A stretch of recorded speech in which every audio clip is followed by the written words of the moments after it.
Piliin mo palagi yung taong andyan sa tabi mo, simula nung walang-wala ka. Dahil hindi lahat ng tao ay kayang manatili sa tabi mo kapag wala kang maibigay. Marami ang dumarating kapag maayos na ang buhay mo.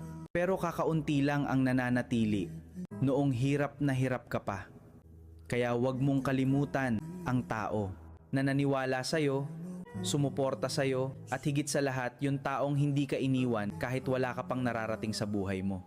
Kapag dumating ang araw na umasenso ka, huwag mong ipagpalit ang taong kasama mo noong pinakamabigat ang laban mo.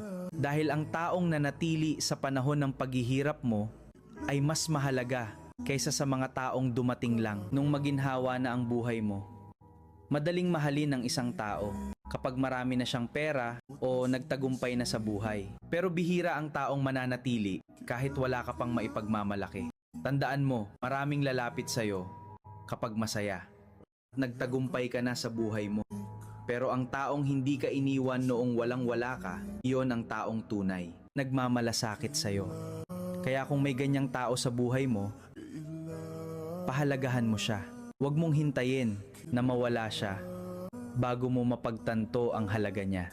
Dahil sa huli, ang taong nanatili sa tabi mo, simula noong pinakamahirap ang buhay mo, ang isa sa mga taong tunay na nagmamahal sa'yo.